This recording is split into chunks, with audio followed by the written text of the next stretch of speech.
kelakon. Merga Panakawan niku do wedi karo Werkudara. Omong Werkudara menika mateni gareng-gareng nika bobote sepira? Candhak Werkudara banting mesti modar. Nggih. Omong Werkudara menika mateni Petruk. Petruk menika kekuwatane sepira? Candhak dijak karo Werkudara mesti mati. Nggih. Bagong ya ora duwe kekuatan apa-apa. Nggih. Bagong ya mesti tekaning pati. Syukur bagi Werkudara iso Paman Harya Sengkuni. Kawula nunggil anak Prabu nyawa-nyawa jimat kula sesembahan kula wonten ing Madyapada prapteng delahan wan resabda pangandika paduka anak Prabu Ngastina ingkang tinampi dhateng ing bapa ing kepatihan nuwun sewu nggih anak Prabu mboten kanthi kanyana-nyana nalika ingkang bapa mapan wonten ing Jawi sanget kuwatos sing manahipun ingkang bapa Pindaran Salomba pinanjering alun-alun karo wonten ngarsa paduka tebih saking raos kemarasan wan tersabda pangandika paduka anak Prabu ingkang bapa ing kepatihan kepareng cumadung dawuh nggih anak Prabu Ngastina sesembahan kula anak Prabu Duryudana paman wasa senar nggih kadibaran hangriji paman ingsun percaya minangka dadi badal wakil ingsun Maranata tata rakiti negari Ngastina mula diage matur marang manira samendang aja nganten ing karempit paman Ploso jenar nyawa-nyawa jimat kula menawi paduka ndang obat tata rakiting praja sadaya mboten badhe nguciwani para kawula sami sayek saka kapti akarya luhuring nusa bangsa tuwi negari Ngastina medhaipun prabdi perjurit mboten kendhat anggenipun sami gegladhen ulah kridaning aprang sawanci-wanci praja paduka katemping parang muka mboten badhe anggepok kunca paduka anak Prabu ingkang bapa ing kepatihan remuk kasawurna putung sumangga kabandhem nonggir kawula nuwun inggih paman Loso jenar ndadosaken suka Marawata Suta raos ing manahipun ingkang putra Duryudana mboten langkung pagaran ingkang utama tindakna selawase lan prayogakna anggenipun paman ngadhep ngarsane manira paman Loso jenar kawula nuwun inggih anak Prabu sampun boten kirang prayogi biswanipun ingkang abdi ing kepatihan pun mati Bropati Harya Sengkuni nggih anak Prabu paman Loso jenar kasinggihan Bapa Prabanduna Bapa ing Sukalima sarawuh paduka Bapa Nemban kula ngaturaken karaharjan rawuh wonten ing Daturya Praja Ngastina Bapa Prabanduna Astaka swala sila bertobo swalu gimbal somorante aliloco beda nggih durga mendhak kala sirna anggen kula sowan ngersa paduka anak Prabu Ngastina mboten langkung kepareng ingkang bapa ngaturaken pudi astawanipun ingkang bapa kunjuk ngersa paduka anak Prabu Ngastina anak Prabu Duryudana Bapa Banduna kula tampi akarya bombong raos sing manahipun ingkang putra Ngastina mboten langkung kasekecakna anggen jengandika lenggah Bapa Banduna oh inggih sampun boten kirang prayogi wiswanipun ingkang bapa ing Sukalima titik lenggan sak mangke menika nggih anak Prabu Duryudana Kakang Prabu Karna ing Awangga mugi kaswicakna anggen jengandika lenggah Koko Prabu Basukarna kawula nuwun Yayi sampun boten kirang prayogi wiswanipun ingkang raka ing Awangga namung kepareng kula ngaturaken salam taklimipun ingkang raka kunjuk ngersa paduka Yayi Prabu Ngastina Yayi Prabu Duryudana kula tampi akarya bombong raos ing manah boten langkung kasekecakna anggen jengandika lenggah kawula nuwun nggih ngestu padha dawuh paduka Yayi Prabu Ngastina sampun boten kirang prayogi biswanipun ingkang raka ing Awangga Yayi Prabu Ngastina Mas Kartomarma lho diwaji sampun boten kirang prayogi biswanipun ingkang rayipun Kartomarma delan sak sampunipun kepareng kula ngaturaken sembah sumangga ing pangabektinipun ingkang rayi kunjuk ngersa paduka Kanjeng Koko Prabu ndak tampa sira sadi ngaturke bekti lawan pun Kakang ora liwat pangestunipun Kakang Tampanana kula pundhingga jimat paribe dayanana ing kasantosan lan tatanan para kawula kang padha gandung sebo aja ngandhana ing padha saur manuk jeneng manira nedya babarake wigatining pasewakan lho napa sampun paduka dawuhaken badhe kula candhingga jimat Gusti sesembahan kula ing Ngastina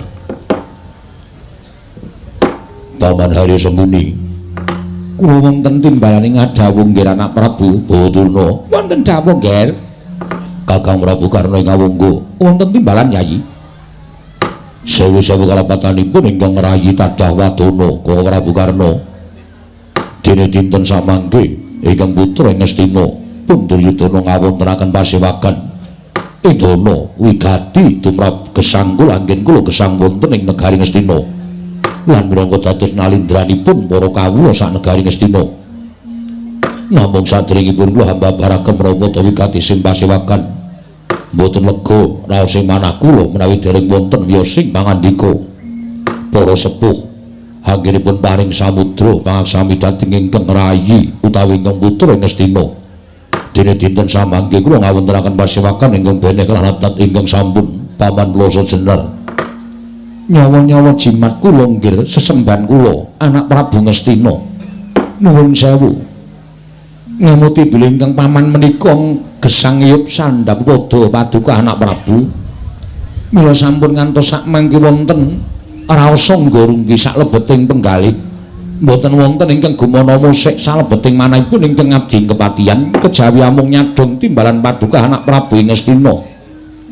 Babakan perkawis anggen paduka nglempakaken para sepuh nuwun sewu nggih. Sampun ngantos ing wanci rina nadyaning wanci ratri kula kakersakaken sowan ingkang bapa mboten badhe suwala tartemtu medya mastuti dawuh pangandika paduka anak Prabu Ngastina.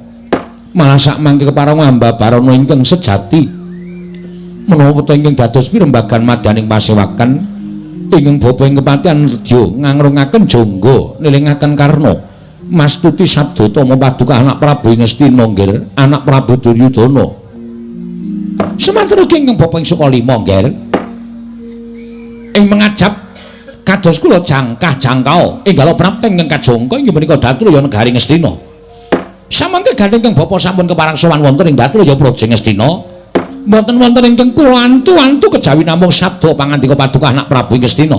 Monggo ratri ambabaraken ingkang bapa ing kepatihan utawi bapa ing Sukalima. Samangke kula ngangunaken jangga nelingaken karna midhangetaken sabda tama paduka anak Prabu Ngastina. Menapa ta darunanipun dene paduka ngawontenaken masewakan ingkang beneh kalanedat ingkang sampun nggih. Ingkang bapa cumadung dawuh Yai, semanten ugi ingkang Raka ing Ngawangga. Kula ugi cumadung dawuh sabda pangandika paduka Yai Prabu. Kepareng babarana ingkang sejati kula dianelingaken karna mastuti sabda tama paduka Yai Prabu Ngastina. Yai Prabu Duryudana. Dening para sepuh pendak-pendak Duryudana ngawontenaken pasewakan, pendak-pendak Duryudana ngawontenaken pepanggihan madyaning Datraya negari Ngastina. Mboten wonten sanes ingkang karembak samangke inggih budidaya pecahipun para Pandhawa mboten benten kaliyan lelampan ingkang kelampah dinten menika kula nglempakaken para sepuh Bapa Durna Paman Harya Sengkuni Kakang Prabu Karna ing Ngawangga wigatosipun mboten sanes kejawi hambudidaya hambudi sarana kados pundi caranipun Pandhawa saketa sirna saking lumahing bumi kreping langit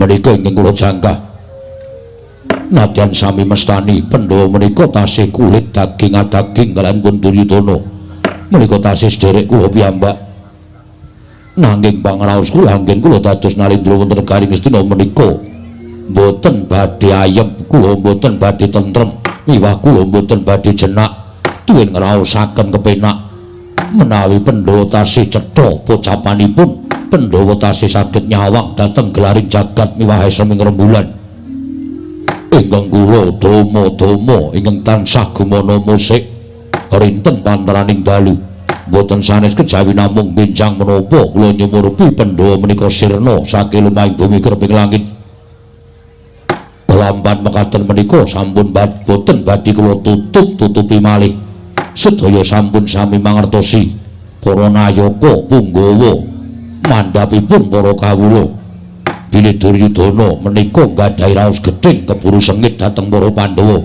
menika mboten badhe kula selaki jernyatanipun kados mekaten krana menapa menawi Pandhawa menika tasih gesang kula mboten badhe jenak anggenipun lenggah dampar keprabon ing Ngastina mila dinten samangke kula ngrawuhaken para sepuh ngrawuhaken para ing sami lenggah madyaning Datraya negari Ngastina namung badhe kula suwuni priksa benjang menapa lan kula suwuni priksa Kados pundi srana nadyan ginakaken srana ingkang licik, nadyan ginakaken srana ingkang singlar saking rasa kasatriyan tuwin jiwaning satriya.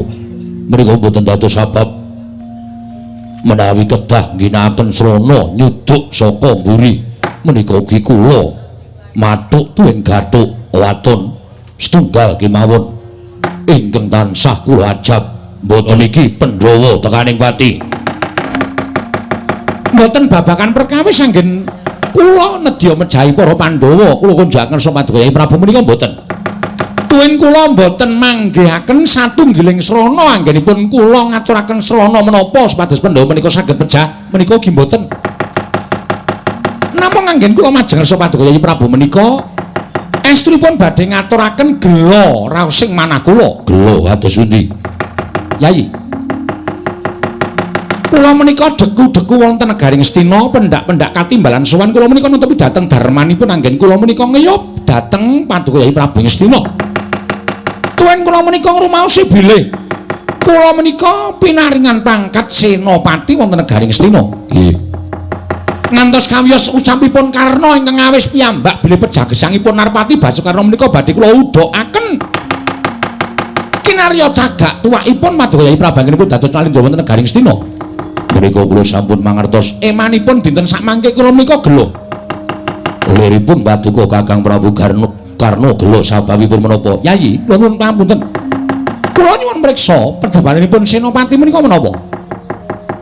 Pedamelanipun senopati menika menapa? Nggih, panjenengan minangka dados bebetengipun Duryudana. Menawi wonten tetiyang menawi wonten alindra ingkang sakmangke badhe angucik dhateng Prabunipun Duryudana, panjenengan ingkang kedah ngrampungi karya. Mongko nyatanipun ingkang panjenengan galih saben dinten menika mboten sami kejawi namung para Pandhawa. Ingkang panjenengan galih menika mboten sami kejawi namung para Pandhawa, namung nuwun sewu lho. Panjenengan iki dereng nuwun sewu, dereng lamur. Tuwin panjenengan menika tasih cetha anggenipun ningali sinten kemawon ingkang lenggah madaning pasewaken. Cetha wonten ing mriki menika lenggah Narpati Basukarna anggenipun sowan wit kala wau enjing. Kula menika namung angrantu benjang menapa kula menika pikantuk dawuh saking Paduka Kyai Prabu supados kula menika mejahi para Pandhawa. Ning jebulipun muwal saka gembolan mrucut saka kudangan. Pendak-pendak ngrembak mejahi para Pandhawa, namung iki demun rembak kados pundi caranipun Pandhawa menika pejah. Nanging Paduka mboten purun makarya kanthi jiwa kasatriyan. Menawi Paduka Kyai Prabu menika jiring getih wedi mati, monggo ta kula aturi dawuh dhateng neraka ing Ngawangga.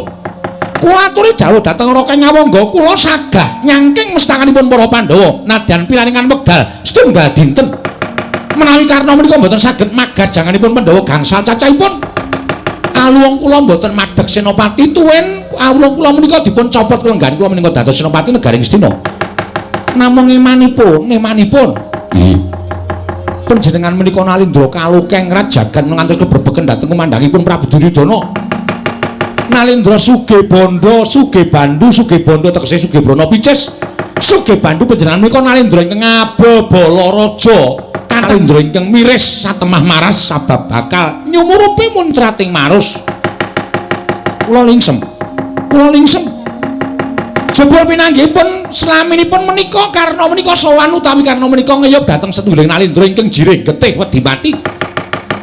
Menawi panjenengan menika nyatanipun boten tentrem, boten ayem, boten jenak, tuwin boten kepenak, menawi Pandhawa menika tasih gesang wonten ing alam padhang. Menawi panjenengan menika ajiwa satriya, temtunika boten sisah nglempakaken para sepuh dipun jangkah piyambak para Pandhawa. Sepira ta boboting para Pandhawa?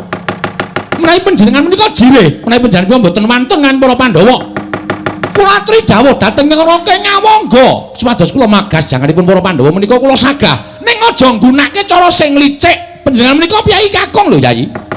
Panjenengan menika piyai kakung. Lah kok kaya wong wadon pepinjungan menika dos pundi?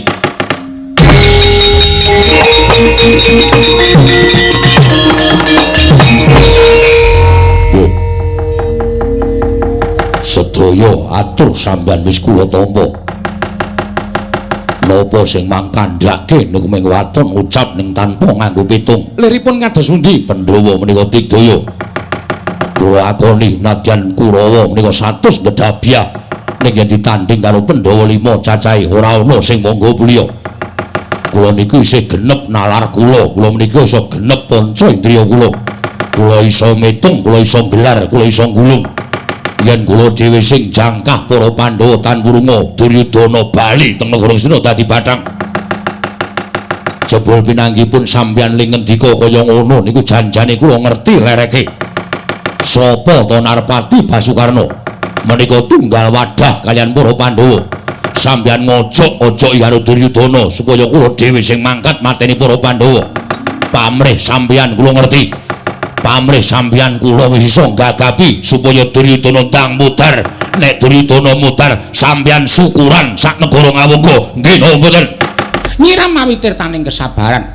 Sampun ngantos panjenengan ajeng gugu dhateng pengendhanipun anak Prabu Karna ing Ngawangga. Ngantos panjenengan supe Purwodasina bilih panjenengan minggu nedhengipun Siniwaka dhateng sanggaring para kawula, para nayaka sak negaring Astina. Kula aturi sabar nggih, sabar. Nalendra lenggah Siniwaka menika kedah kebak ing kesabaran, kedah kathah pangapuranipun dhateng sinten kemawon. Nggih. Yen mapunten Bawadana, mboten dados menapa, mboten dados menapa. Sengkel ati kula. Iso ngucap ning ora iso nglakoni. Nek pancen Kakang Prabu Karna menika rumangsa dadi Senopati negara Ngastina, ora sak tak kongkon jumangkah ndang nigas jangganing Pandhawa 5 cacahe diaturke teng ngarep kula. Niku tegese wong sing tetep karo kewajibane. Ning nyatane wing nyerweteh guneme kaya beten sewu nepo pategalan. Ndrawili ucape kaya grojogan, anggepe kaya bener-bener dhewe. Leres nggih, leres nuwun sewu. Nuwun panjenengan kedah tanggap kalian pewatekanipun anak Prabu Karna ing Ngawangga. Jernyatanipun piyambakipun menika gampil mesgul penggalihipun. Nggih, Bawadana.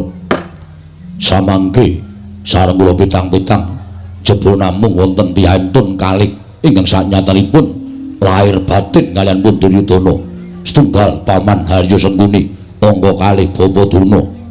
Mila bincang malih menawi kula badhe ngrembak pejahipun para Pandhawa, kula boten badhe ngaturi Kakang Prabu Karna ing Ngawangga. Menika langkung prayogi cekap ing ngabdipun Begawan Durna kaliyan pun Adipati Haryo Sengkuni menika sampun mrantasi karya mangsuli rembak ing ajeng. Perkara sing wis bali ning negarane ya wis ben ora usah digagas. Saniki kula ajeng rembug napa sing kula aturaken? Leres pangendika Paduka anak Prabu, kula suwun. Paman Haryo Sengkuni lan Bapa Durna saged ngaturaken pripun caranipun supados kula enggal nyumurupi Pandhawa menika ngatang-atang dadi bathang Pandhawa sirna margalayu. Nyawa-nyawa jimat kula nggih.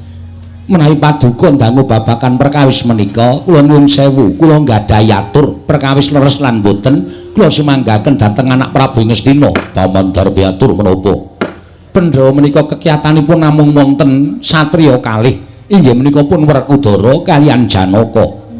Menawi anak Prabu Puntadewa kaliyan pun Nekula Sedewa menika gampil, nanging tumrap kula saka gurunipun Pandhawa menika namung piyantun kalih, inggih menika pun Werkudara kaliyan Janaka. Menawi Paduka anak Prabu saged damel srana pejahipun Werkudara lan Janaka, menika gampil mejahi para Pandhawa bebasanipun angel mijet wae ngranti suwe banyu sinaring. Ngoten Paman. Inggih nggih. Terus carane pripun? Lah menika ingkang dereng saged kula aturaken. Menawi perkawis pejahipun para Pandhawa menika kula dereng saged matur nanging kula nggadahi go bertikel. Werkudara menika dipun pejahi, Janaka menika dipun pejahi kantun 3 anak Prabu Puntadewa kaliyan Nekula Sedewa menika gampil anggenipun mejahi. Nggih. Pun isa kula tampa. Leres kula niki nyuwun priksa. Nyuwun priksa menapa carane mateni piye? Niku sing dereng ketemu.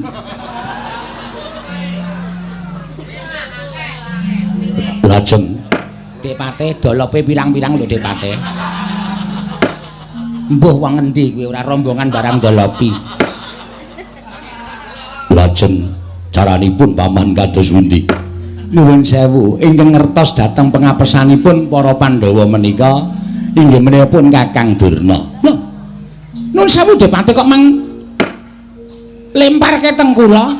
Panjenengan prisa piyambak to, panjenengan menika gurunipun Pandhawa. Kula kinten lan kula percaya nek sampeyan iso gawe srana patining Werkudara lan Janaka. Monggo kula aturi ingkang nimbali ingkang kawogan kemawon nggih anak Prabu Bawaduna. Wonten dawuh, Ger.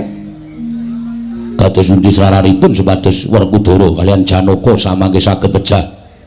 Caranipun kados pundi? Oh, menawi babakan menika kok mboten wau-wau panjenengan dangu kalian ingkang Bapa ing Sukalima. Menawi kala sonten wau panjenengan sampun paring dawuh piye carane matine Werkudara kalian Janaka. Kula kinten pasewakan menika mboten dangunipun kados ngaten menika. Nggih, matur sembah nuwun. Sami-sami. Caranipun kados pundi? Menawi caranipun mejahi Werkudara kalian Janaka menika nuwun sewu, kula otate kok dereng kepanggih nggih, Nggih. Sampeyan ki piye to? Ki mok ngarep mawi kaya iso ana pengarep-arep kok bareng tundhone kok ora ketemu. Dek Pate, pripun Kakang Durna? Nuwun sewu lho Dek Pate. Nadan panjenengan iso ngandhakake nek to kringyaning para Pandhawa ki eneng Werkudara karo Janaka. Ning nuwun sewu, nggih wonten mriku niku lek digoleki angele mateni Werkudara karo Janaka. Ternyatane satriya loro niku pancen Debya Sura Sekti kalintang jayaning perang, bebasan tinatah mendat jenara menter, tinumbak bengkong sinuduk putung. Werkudara niku sapa sing iso ngasurake karo saning Werkudara? Mboten wonten. Nggih. Najan Kurawa 100 cacahe, bebasanipun ngepong wakal binaya mangap. Werkudara mboten ajeng iso dikalahke. Kurawa 100 kon maju bareng. Kula iso ngarani nek Kurawa mesti bakal tumpes kelor tanpa sisa. Merga kekuwataning Pandhawa. Aja kok Werkudara, Janaka sing lemak-lemek midak telek ora penteng. Nek basa Jawane niku midak kapuk ora penteng. Padha-padha empuke. Oh nggih. Ming sing siji ora mampu, sing siji mampu. Nggih. Midak telek ora penteng. Ning nuwun sewu Janaka niku ya digdaya sekti kalintang jayaning perang. Ngaten? Kurawa 100 kok ngrebut Janaka. Janaka mentang jemparing siji, mumbul ana ing antariksa, wekasan jemparing dadi akeh banget kaya udan jemparing. Sampeyan ajeng ndelik teng pundi? Mati kabeh para sata Kurawa. Niku lho sing kudu digoleki srana-sranane supaya Werkudara lan Janaka niku iso mati. Ngoten. Niku carane pripun? Arepa digdaya kaya ngapa sing jeneng satriya niku nggadahi keringkian, nggadahi pengapesan. Manggoleki pengapesanipun Werkudara kalih Janaka. Oh, nek wong loro niku ketake mboten wonten pengapesane Dek Pate. Merga lahir batin limpat teng kawruh. Lahire ya limpat, batine ya limpat. Paningaling Janaka lan Werkudara menika mboten kok nganggo peningal lahir tok, ning nganggo peningal batin. Piyambakipun niku iso ngerti sing teka ki sapa, sing jak jagongan ki sapa, lahir batine kepiye karo Werkudara karo Janaka. Werkudara Janaka menika wis ngerti. Dadi upama sing dijak jagongan ki ora lahir batin karo Janaka, napa sing diduweni Janaka ya ora bakal diblakke karo wong sing dijagongke karo Janaka niku wau. Nggih. Selagine kula gurune Janaka wae, kula meniku nganti bingung golek pengapesaning si Janaka. Dijak perang cara napa kemawon saged, perang Candrasa isa, perang Madras isa. Janaka Kumbayana. Nggih, nggih. Mang catet. Nggih, nggih. Dek kula nambiyen jenenge Bambang Kumbayana. Ampun dherer Bambang Gentolek. Nggih. Bambang Kumbayana. Nggih, nggih. Niku sapa sing iso ngalahke Begawan Durna nggone manah? Ya ming Janaka. Sampeyan kelingan to? Zaman pendadaran siswa Sukalima. Janaka kula ken manah, manuk mongko manuke manuk cilik. Enten pucuke wit cemara sing dhuwure ora karo-karuan. Janaka yen bisa panan mripate manuk kuwi. Janaka manah, manuk niku mripate cepling. Mongko manuke ora obah. Apa orang gleleng? Niku Janaka, selagine kula gurune mawon kena ndase manuk nganti kiwir-kiwir. Nggih. Nggih, nggih. Niku Janaka. Sapa sing iso nguli olah jemparing Janaka? Mboten wonten, mboten wonten. Kula ngeculke jemparing, Janaka ngeculke jemparing. Kenging pas tengahing jemparing, jemparing kula sigar dadi loro. Niku nek mboten Janaka mboten isa. Werkudara niku olah gada. Wah, nadan gatane Werkudara niku gedene ora jamak. Inggih menika gada Lukitasari, gada Landita Muka. Nek wis dicekel Werkudara arepa gedhe, wah. Kurawa 100 maju glundungi gada Landita Muka Lukitasari, mesti bakal sirna margalayu. Nuwun sewu, niku rak bab sing lahir. Nggih, nek sing batin mesti kemawon sampeyan iso ngerteni. Dek Pate, pripun? Sampeyan lali to? Lali napa? Werkudara niku entuk sastra cetha paripurning wangsit, sastra jendra pangruwating diyu. ya tirta pawitra maning suci ngelmu kasampurnan ngelmu sangkan paraning dumadi jagat menika sapa sing duweni siji tok ming si Werkudara tok Werkudara niku tau ketemu karo dewane tau ketemu karo gustine nggih menika Sang Ruci Bathara ya Sang Dewa Ruci sing citrane padha karo si Werkudara mula sinebut jagat gedhe lan jagat cilik menika mboten wonten bentenipun teng mriku mboten wonten satriya ingkang saged ngungkuli dhateng pun Werkudara sastra cetha paripurning wangsit niku gawate keliwat-liwat sastra jendra pangruwating diyu niku gawate keliwat-liwat kacarios duk nalika semanten wonten satunggiling brahmana ingkang namipun Begawan Wisrawa mejahaken ngelmu sastra jendra hayuningrat dhateng pun Dewi Sukesi nggih nalika semanten wonten satriya ingkang namung midhangetaken mongko ora entuk lilahe Begawan Wisrawa satriya wau dadi buta raine niku merga walate sastra jendra hayuningrat pangruwating diyu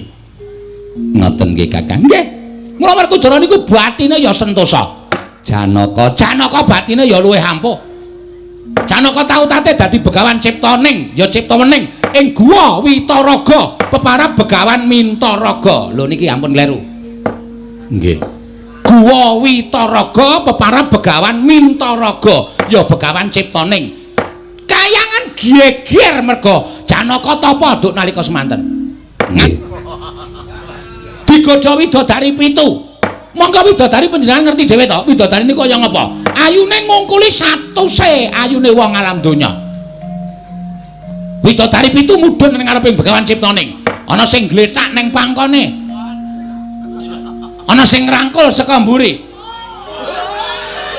ana sing disesek-seseke ngono pokoke supaya Janaka niku jugar nggone tapa ana sing ngarasi karo pipine Janaka lan sak piturute ning Janaka tugur ngene tapa ora kenggo ora kegodha dening widodari 7 niku wau malah widodari 7 mau do kedanan karo Janaka mula do patutan kabeh ngoten nggih Kakang nggih nek dipikir saniki wong loro niku dibandingke kalih Kurawa mawon sinten Kurawa sing tau tate dadi pendhita kula tak takon anten apa Dursasana tau tapa napa dereng tau Kartomarma tau tapa nggoreke kayangan dereng tau. Doko nadus neng kali 7 dina 7 bengi wek nggawa banyu anget. Ayo. Nyiduk dikeke ember. Iso wae. Dodolan do mampir angkringan. Niku Kurawa napa kelakon kaya ngene niku duwe kasekten sing luwih kula tak takon. Sampeyan kok ngerti. Napa guru niku ora entuk niti priksa moba musik ing para siswa. Kula titi priksa. Ketoke kaya do iye sendika niki to. Kurawa iki tak wenehi Adijaya Kawijayan. Iki tinatah mendhat Jenderal Menter. Seranane kowe kudu nglakoni poso 40 dina 40 bengi. Ora mangan, ora ngombe, ora turu. Ana ing jroning senteng kasatriyanmu dhewe-dhewe. Oh, sing kuat ming Durmagati tok. Durmagati kuat ning gawa bojone ning jero senteng. 40 dina 40 bengi. Nggih. Namung nuwun sewu leres ngendikipun Adipati Haryosengu menawi dipun taliti kanthi ingkang permati dipun titip priksa ingkang kanthi perkasa. Keringkian menika sedaya wonten. Nggih. Keringkian menika sedaya wonten. Aja do nguyu to ndak ketara. Keringkian menika sedaya wonten. Nggih. Dipun titili. Napa kae? Dipun titili kekuataning pendhawa menika sekedhik-sekedhik. Serananipun digawe grantes pikire.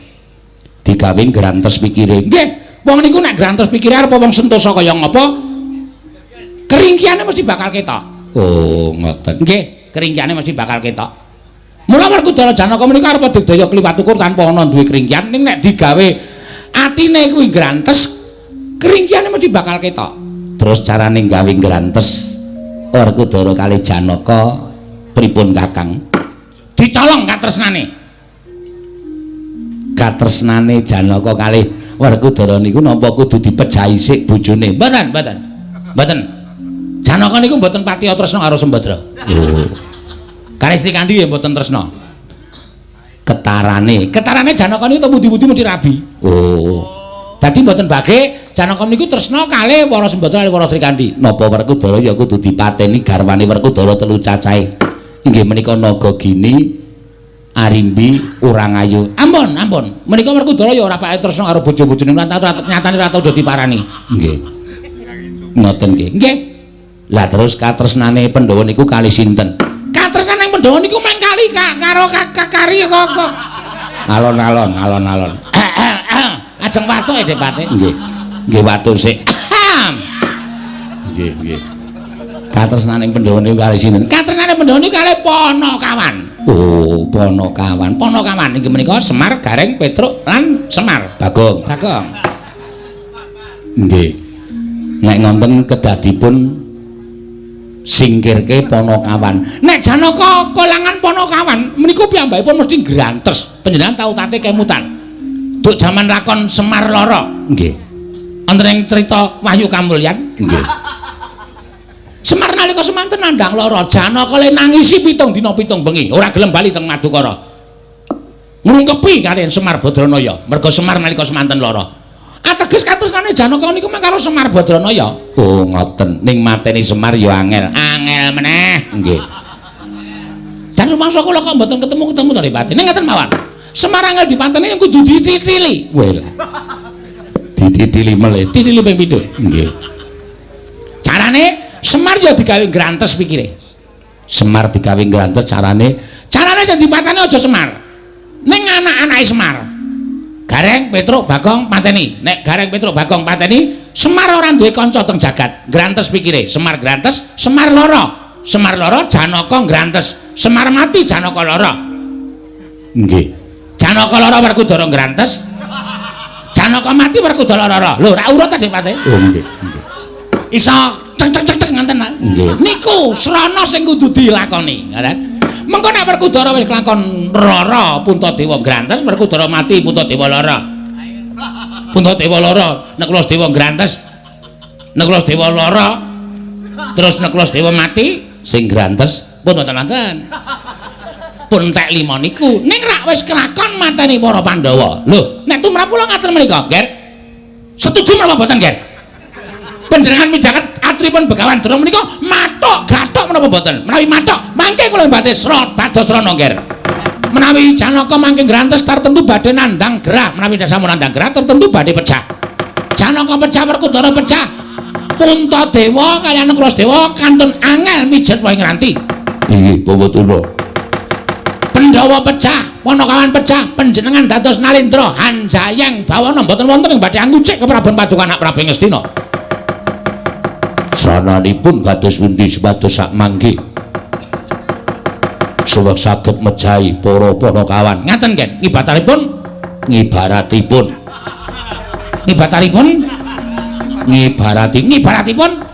nabok nyilih tangan utawi kecekel iwake ning aja nganti budhek banyune. Ha piye? Nggih. Srananipun kados pundi?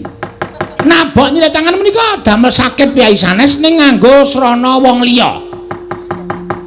Mangkiriyen terus sarananipun kula nyuwun wekdal sekedhap badhe nindakaken menapa? Kula badhe matek aji pameling. Weh ladalah. Ya, wis coba aku tak weruh nggonmu matek aji pameling kaya ngapa. Kula semanggaken Bawa Duna anggenipun badhe matek aji pameling ngrawuhaken dhateng sinten?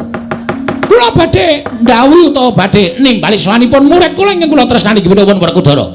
Menawi Werkudara sampun sowan. Menawi Werkudara sampun sowan mangke badhe kula padosaken srana supados piyambakipun menika mangke mentala mejahi Panakawan. Ngaten, Ger. Jagadéwa Bathara. Inggih, pancen Jagadéwa Bathara. Lah ngaten titis ngendikanipun Bawa Tuna. Oh, inggih. Kula semanggaken pun gek ngatek aji pameling. Kula nyuwun wekdal sedang Dik Pati. Nggih, kula semanggaken. Assalamualaikum warahmatullahi wabarakatuh. Apa saya kalpa cecel apa sirah? Kucap kacarita nalika semanten Begawan Durna. Siapa siapa? Sigra matek aji pameling.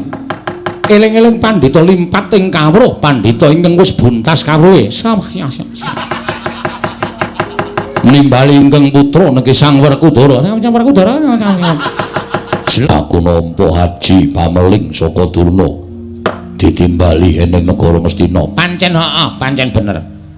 Bathara Arja sapraptamu Dimas tansah pinayunganing kawidadan nering sambikala Duryudana kakangku aku ngaturke sembah yo Yayi tak tampa pangestunipun Kakang Tampanana ndak gegem dadiake jimat Raden ngaturan karaharjan rawuhipun sembuni bapakku slamet aku ngaturke basaku katura kula tampi nggih dawa sami-sami dipun sekecaken lenggahipun yo sembuni bapakku Werkudara kowe slamet nggih Cah Bagus Durna bapakku slamet tekaku aku ngaturke bektiku katura oh tak tampa Werkudara pangestune Bapak Tampanana ya nggih ya nang ya li yo Durna bapakku tak tampa pangestu aku ngaturke bekti kowe paring pangestu prayogakno nggonmu ngadhep iya wis ora kurang prayoga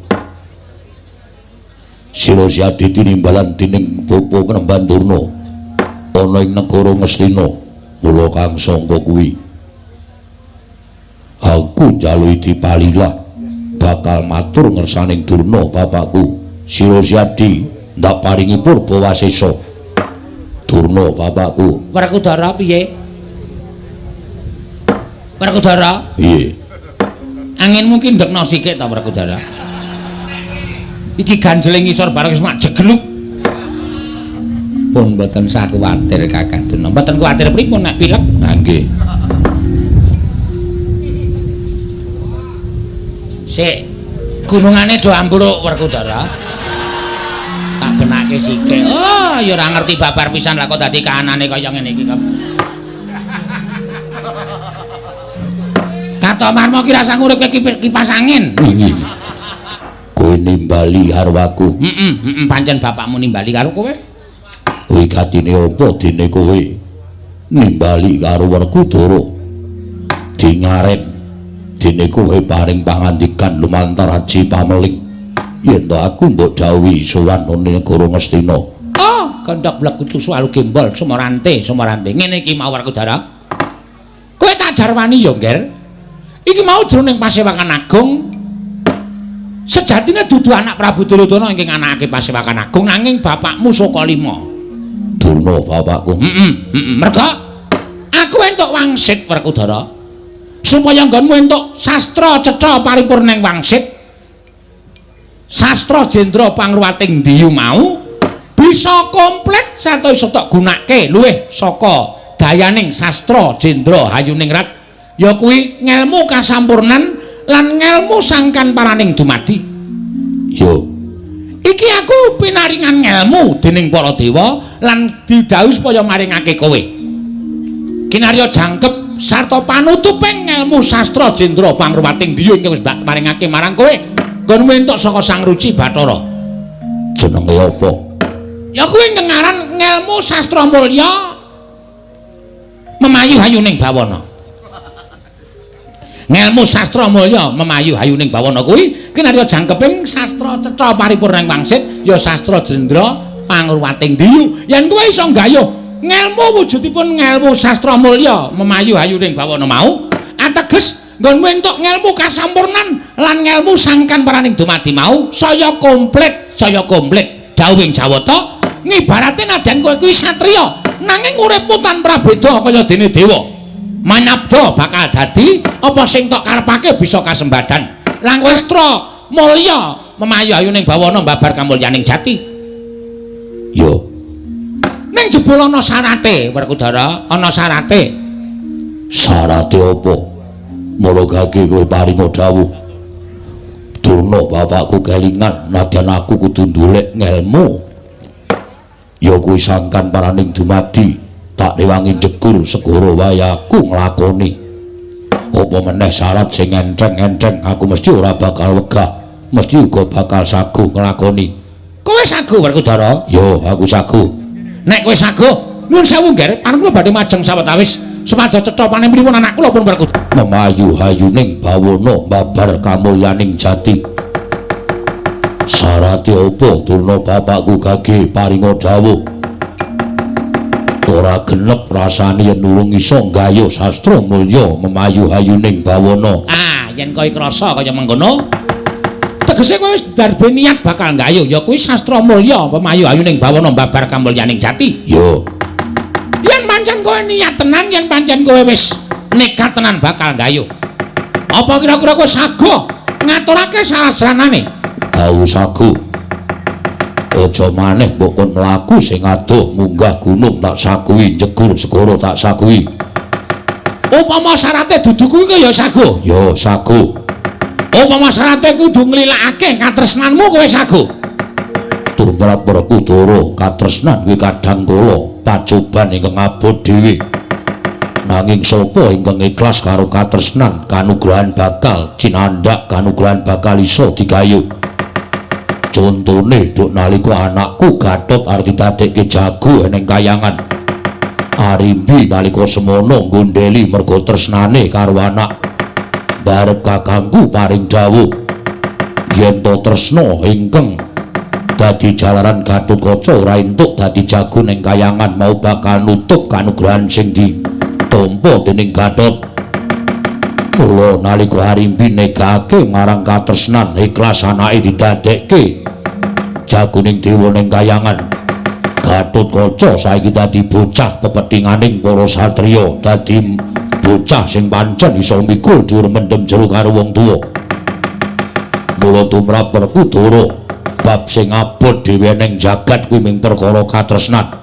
Nanging yen to iso nglilakake katresnan, wah, pacoban sing abot dhewe kuwi neng tresna. Yen wong ora kebonto marang katresnan, kanugrahane mesti bakal tumiba marang wong sing ikhlasake marang katresnan mau. Bagus, bagus. Wah, pancen muridku tenan kowe Werkudara. Mula kang saka kuwi yen pancen kowe ikhlas marang katresnan ora perkara kowe kudu megatake katresnanmu karo bojo apa dene anakmu ora. Ning kowe kudu megatake katresnan ana ing kene. Sabdaning dewa kowe bakal entuk sastra mulya apa mau jenenge Depate? Sastra mulya memayu ayun. Memayu ayuning bawana mbabar kamulyaning jati. Kowe kudu ngiklasake salah sawijining panakawanmu. Yen ora gareng ya Petruk, ora Petruk ya Bagong Werkudara.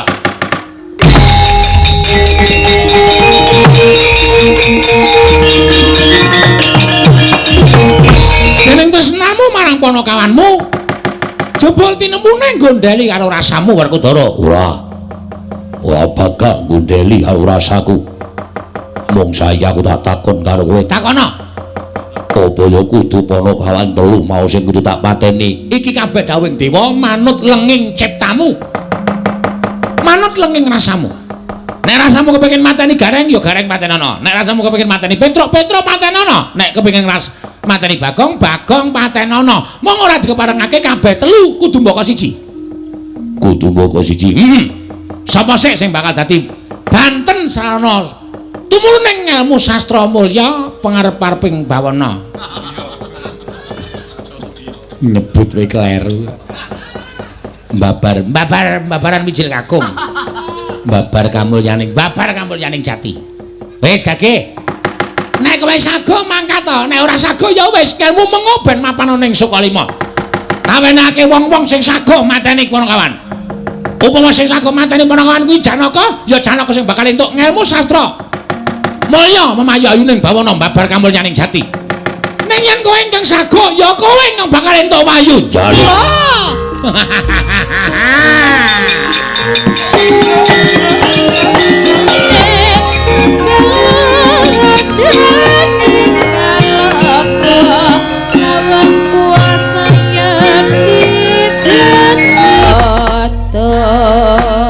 Pripun, Ger? Sampun marem salebetipun kali paduka anak Prabu ing Ngastina. Oh, Dono. Mboten kanthi kanyono-nyono menika inggih sebat nabuk nyilih tangan. Kecekel iwake ning ora butek banyune. Mekaten menika. Teges upami salah sawijining panakawan mangke pecah. Duka Gareng, duka Petruk, duka Bagong. Tartamtu panjenengan boten badhe dipun tuduh dening para Pandhawa ingkang dipun dakwa inggihipun Werkudara. Nggih, matur sembah nuwun. Jan pinter tenan. Ora nyono babar pisan. Iso gawe srana kaya ngono. Nuwun sewu kula tak takon, Kakang Dono. Pripun Dipate? Sampeyan napa ya entuk wangsit tenan sing jeneng sastra mulya sing mangkandhake mau memayu hayuning bawana mbabar kamulyaning jati. Niku nyaming ukara kula tok kok. Mboten wonten. Sastra mulya memayu hayuning bawana mbabar kamulyaning jati. Menika kata-kata nek pun bubar esuk-esukan. Oh, sing iso diucapke Semar. Kok sampeyan iso krungu? Lah wong kula teng jero kotak ya mesti krungu wong cedhak banget kok. Oh, nggih. Ning Werkudara mboten paham. Werkudara niku wong mendem karo ngelmu. Mula sareng kula matur sastra mulya memayu ayuning bawana mbabar kamulyaning jati. Tak deng deng tak deng deng deng tak deng deng. Duh alah ngoten nika. Iyalah Gusti paringana ngapura. Wong kaya pinter gawe ukara. Lho, sing baku rak antaraning salah siji Panakawan mati. Mengki nek mati Semar grantes. Semar mati Pandhawa ora duwe kekuatan. Angel mijet wae ngranti suwe banyu sinaring. Nggih, nggih. Ning apa kira-kira Werkudara kelakon mateni salah sawijining Panakawan? Mestine kelakon. Merga Panakawan niku do wedi karo Werkudara. Umum Werkudara menika mateni gareng-gareng niku bobote sepira? Candhak Werkudara banteng mesti mutar. Nggih. Umum Werkudara menika mateni Petruk. Petruk menika kekuatane sepira? Candhak dijak karo Werkudara mesti mati. Nggih. Bagong ya ora duwe kekuatan apa-apa. Nggih. Bagong ya mesti tekaning pati. Syukur bagi Werkudara iso mateni telu cacahe. Upama ming siji ora dadi ngopo. Sing loro dituku. Oh nggih, nggih. Mboten sak kuwatir. Mboten sak kuwatir. Boduna. Mboten dawuh. Kula ngaturaken panuwun tanpa pepindhan. Sami-sami, Ger, sami-sami. Wanda.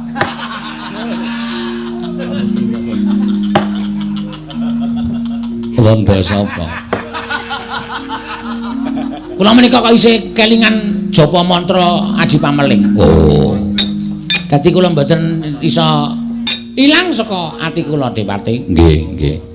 Matur sembah nuwun tanpa pepindhan. Sami-sami, Ger, sami-sami. Dawa duna. Wonten dawuh. Menika wonten sekedhik kangge Bobo Penemban Durna. Aduh, Ger, mbok sampun kados mekaten. Prabaya dedana saking Paduka Anak Prabu menika mboten babar pisan mboten Den. Estu mboten. Mboten menika ikhlas. Ger, sampun kados mekaten, Ger. Estu kula menika mboten ngarep-arep kados mekaten menika. Kula menika mboten ngarep-arep apa kemawon. Nggih. Nah menika ikhlas nggih matur sembah nuwun tanpa pepindhan mboten apa-apa. Alah. Nek ngono pendhita iki iso tak arani pendhita merak kecancang. Lho kok merak pripun Depati? Merak kecancang niku nek dipanehi pakan lagi gelem ngegarke wulune. Nek ora dipakani ora ngegarke wulune. Mboten apa-apa, mboten apa-apa. Pun kula niku anggere dipain napa-napa kula garke. Kula garke kabeh. Nggih, Kakang Narada nggih. Praingaten kados sampun paripurna. Lamban menika namung ngantung ngajeng-ajeng pecahipun para Pandhawa. Leres nggih, leres. Kartowarma wonten timbalan ing adhau. Budhana kang padha siba jenenge Sasa Kuntul Kedaton. Kula nun para wadal pasilan yen tambahi pangestu sing ati-ati aja kaya bocah cilik Dimas Kartowarma. Kaya Srana dawuh maneh. Purna gatining paranggilan. Sasa Kuntul Kedaton jog saking damparan kena kinapit gambaran gading. Nalika semanten Sanotarsa Kuntul Kedaton jeluk saking damparan kena kinapit gambaran gading kadharaken sangganing Purumban Cedi. Manggung ketanggung Jaka Paloro ing sami ngampil cataring keprabun. Kawistingan saking Mandrawa tindaknya Sri Naranata lamun katinon saking Mandrawa kaya tansah reruntungan tindaknya Sri Naranata wau. Lho anjlok iki no. Iya. Nang mburi kelir. Matur sembah nuwun tanpa upami ya. Sinden sing diaturake 7 ya kanca-kanca komplit. Gamelan wayang wis tak aturake mrene ya panggunge jan luar biasa ya mau bengi dienggo dangdut ya saiki dienggo wayang ya ngono ya Mak. Dadi rasane iki kaya aku ndelok saka njaba mono wah megah ora umum ya. Ning dadi angine mlebu kabeh wong kedhuwuren ya. Kok beda ya Mak lah iki saiki beda mulane aku nek matur to nek jeneng panggung wayang karo panggung dangdut iki beda ya.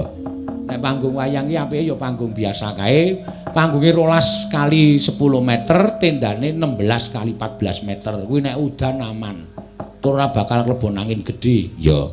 Ning ngene iki rak terbuka. Dadi sithik wus ngono kuwi. Ya muga-muga sinden kowe do betah. Ya. Cilakane nek sesuk sore ana sing Pak kula masuk angin. Lah cilaka to judo meneh. Ya. Untung iki sing mangkat iki sing wantek-wantek wis tahan banting no. Ya. Sing wis saben bengi wis ora bakal iso kena masuk angin, wong angine metu terus. Heeh. Ya matur suwun ya Mak. Iya. Akeh nawala sing padha tumiba ning pangkono Matur sembah nuwun. ki tak wacake mbaka siji ya. Ya. Sugeng dalu Bu Limbuk nyuwun gending Retna Pengasih dipun bawani Sinom Grandil mudhar ora kowe. Cilakane nek entuk piyayi penonton sing ngerti gending ngene iki wis ngarani ngene iku. Ya. Keluarga besar Pawarsa wonten ing Randu, Bandung, Jawa Barat. Pawarsa Jakarta. Ya. Ugi katur dhateng keluarga besar PWKS Jabodetabek lan sedaya katang. Wonten ing pundi kemawon katur Kas FC Ki Anom Surata Fans Club WMC Wayang Mania Community. Ugi katur dhateng kru waduh apa iki? LL Streaming Dalang Sena. Oh, kru Dalang Sena. Iki ana meneh Mbak Yu Cangik dalu niki nderek bingah sedaya masyarakat yang sampun saiyek saeka kapti ngawontenaken bersih dusun. Kula atas nama Triyanto nyuwun gending pepeling kagem kanca-kanca panitia mugi-mugi saksampunipun bersih dusun pikantuk donga pangestunipun Pak Dalang pinaringan ayom mayem tentrem sugeng dalu sugeng midhangetaken lan mirsani makarya ngantos paripurna. Matur sembah nuwun. Wis sik tak bukae no. Ya. Alon-alon mak. Iki perlu tak tindai asbak. Ya. Angine gedhe. Ya. Ngawut-ngawut dan Layange. Mbak Yu Limbuk, Mbak Yu Cangik kula ingkang sowan Pak Paidi saking Kepanjen, Malang, Jawa Timur. Tebi saking Malang Mbak Yu kula nyuwun gending nggih jampi sayah. Ya. Sri Uning pepeling matur nuwun Mbak Yu. Wassalamualaikum. Saka Kepanjen Malang. Iya, Adi tau sowan mrono. Ya. Wis sawetara sauntara suwe no. Ya, alon-alon ya Mak. Iya. Matur sembah nuwun Mbak Yu Cangik nyuwun gending pepeling saking Sunardi Sekcam apa? Kalimantan Selatan. Asli Bandung Blayen nyuwun pangapunten tulisane elek. Nggih, Ayo. Ora apa-apa iki paling nulis karo Melayu no. Iya. Oh, mesti kowe bakal entuk sastra mulya. Memayu hayuning bawana babar kamulyaning jati. Yo. Sapa sing ora gelem entuk wujuding ilmu saka Durna bapakku. Sepisan ngelmu kasampurnan angga loro sangkan paraning dumadi kabeh wis ndak wengku.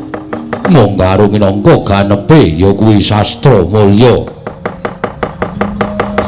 Kamulyaning bawana babar kamulyaning jati. Bener. Pateni.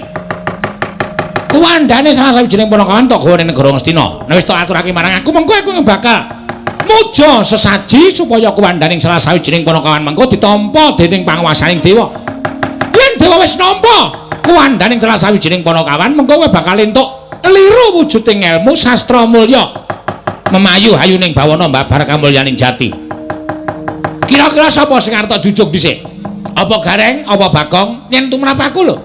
Gareng ki ringkih, Bagong ki wong rada edan. Mula patine gampang.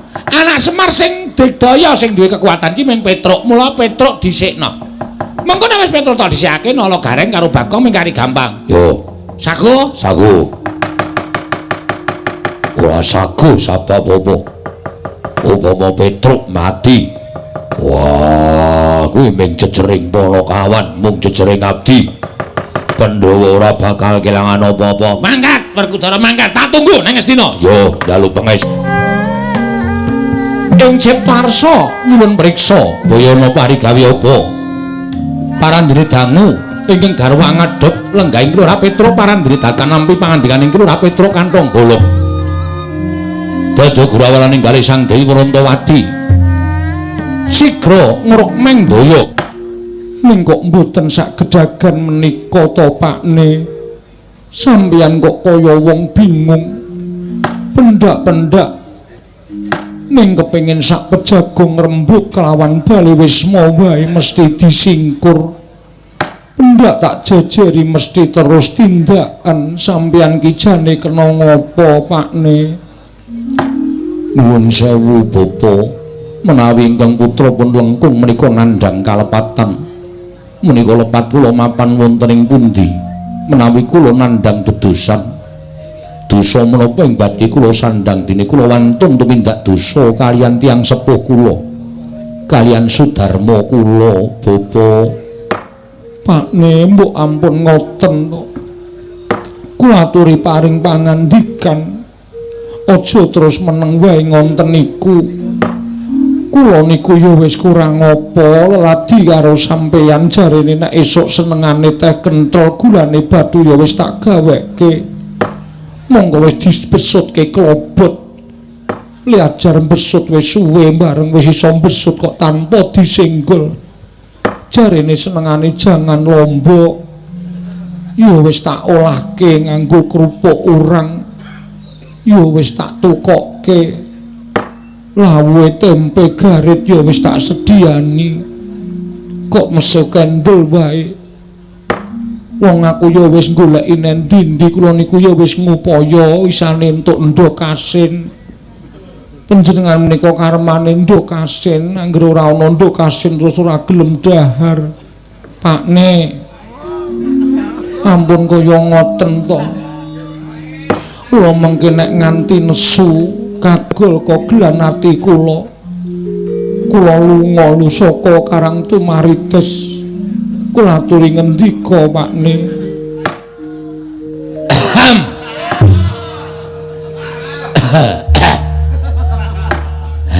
Aduh kaget aku. Nganti ora krasa anak bojo wis ngadhep. Bega menapa ingkang putra lepat. Ora. Kowe iki anak-anakku sing siji, anakku sing tak tresnani, anakku sing banget nabet ana ing atiku. Mula kaya ngapa nggone bapak tresna karo kowe merga kowe kuwi arep bocah nom, ning ora melu-melu karo nom-noman kanca-kancamu kae. Kowe ngabekti karo wong tuwa, kowe iso nyuli gaweane wong tuwa, kowe cah nom ora isin campur lendut ning sawah, ora isin kowe nuntun kebo supaya iso ngluku ana ing sawah lan Tegal. Ya kaya ngono kuwi nggih. Merga bapakmu ki wong tani. Nek anake sregep ning sawah, anake sregep ning Tegal kuwi ora usah dadak kowe ngetokake bebasan paribasan saben dina munjung ingkung gajah karo wong tuwa ning saka tindak tanduk tingkah lakumu kuwi wis njunjung derajating wong tuwa. Inggih. Bapa ngestaken dawuh. Ya sesuk nek duwe dhuwit tak tukoke montor wis bola-bali kowe nembung to. Ning bapak ki panene ora tau apik. Inggih. Benjang ki mawon boten sah dipun penggalih. Menawi Rama utawi bapa kagungan kula dipun tumbasaken nek mboten nggih mboten napa-napa. Bapak, ngono kuwi lho ya kanca-kancamu kae. Kae urung ngrasake ngangsur kok. Inggih. Nek wis ngrasake ngangsur ora bakal dikunjungklik-jungklik ngono kae anane wong montore diceteli diganti apa-apane terus nggo nabraki cagaane kae. Kae merga ora ngrasake nukokke. So nek wis dewasa wis tuwa genti dijaluk karo anake, genti ngrekoso nuruti karepe anake sok bakale krasa. Ning nek kowe sesuk duwe anak, anakmu mesti ya ngabekti karo kowe wong pokal gawemu wae tindak tandukmu ya ora tau gawe lorone bapak. Inggih. Rantawati kula wonten dawuh. Jan. Aku ki saben dina kaya ora percaya. Ing atase aku ki mengkono kawan kaya ngene kok dadi mantu ratu, mantuning Sinuwundarawati. Kowe iki anake Sinuwundarawati putraning Nalindra. Monggo kowe iki jane nek ngarah wong bagus kuwi iso lho. Ning kok mintrima karo Petro, ning wadene sing jeneng katresnan kuwi ora gagas perkara umur, ora gagas perkara rupa, merga kuwi uruping jiwa ingkang suci. Kasinggihan mekaten. Namung selaminipun kula mapan wonten ing Karang Tumaritis nderekaken Pakne menika.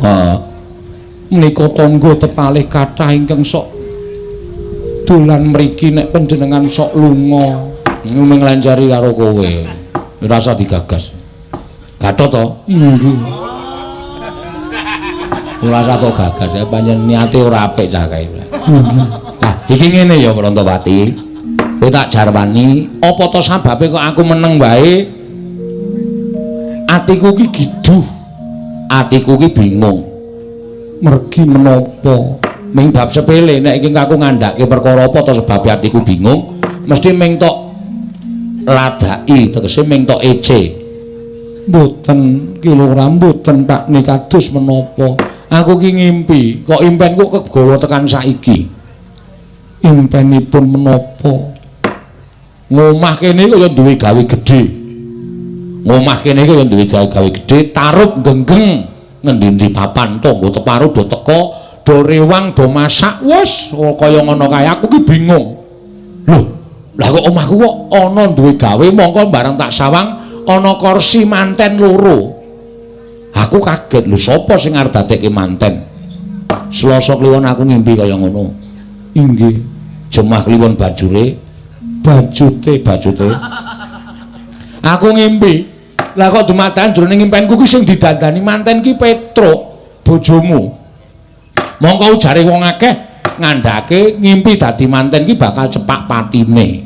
Monggo bareng tak sawang mantene wedok ora ana. Lah iki tegese ora kok cepak patine. Ning Petruk ki ana sing arep jangka patine Petruk. Saiki Pak niku nek ngendika mbok sik apik aja sok nglarani ati. Kabedha dodo kula kapendhet manah kula menika namung tresna kaliyan panjenengan. Yakin? Yakin saestu. Sumpah? Inggih sumpah Ki Lurah. Ora ana wong liya tenan. Mboten wonten. Sing jeneng Prantawanti iki kowe. Sing tak timbali kowe wangsulan sing apik karo aku. Kula sampun wangsulan lahir batos. Kula mboten badhe tumindak aneh-aneh. Lah nek ngono pancen ana wong liya sing arep jangkah karo patine Petruk. Nek kowe ora duwe wong sing tresna karo kowe terus ngarah karo patine Petruk iki aku terus arep golek iku carane piye? Kula piyambak ugi mboten mangertos caranipun kados pundi. Piye kok? Kula mboten tumut-tumut perkawis menika Kanjeng Rama. Kula menika lare sak menika. Tegesipun kula menika mboten pitados kaliyan impen. Namung kemawon kesangeten Kanjeng Rama menawi gagas perkawis pasumpenan. Ora perkara kebangetan gagas perkara impen. Ning aku ki ngrasake impen kadang kala ana kasunyatane merga impen kuwi ana sing dibetung. Puspa tajem kadoro dasih kuwi impen sing bakal nemahi. Mekaten. Monggo impenku kuwi tibane tiba puspa tajem utawa kadoro dasih. Lah iki terus carane lek arep goleki sapa sing arep mentala mateni karo Petruk ki carane piye? Kula nderekke mawon. Kersanipun kados pundi? Orantawati piye? Menawi panjenengan gega dhateng atur kula, karmu menawi panjenengan kepareng gega dhateng atur kula sakmenika dipun pancing kemawon. Awalesane tegesipun mboten kok mancing wonten ing toya menika mboten supados tiyang badhe mejahi panjenengan menika rawuh wonten ing wisma menika Ki Lurah Petruk kula aturi etok-etok seda. Maksude panjenengan etok-etok seda dadakan lajeng mangke kula krukupi jarik terus kula tak bengok-bengok nangis mangke nek tangga teparo do teka ketok lho sing seneng kali sampeyan mati kali sing mboten seneng menika ketok sing ora seneng ya tegese lahir batin tresna kaliyan sampeyan ning nek sing seneng sampeyan tekaning pati ya niku wong sing arep tumindak ora apik karo sampeyan.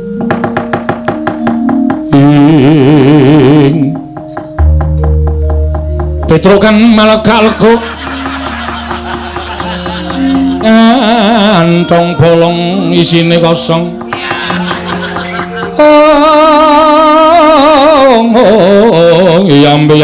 Yambu nawasunggu.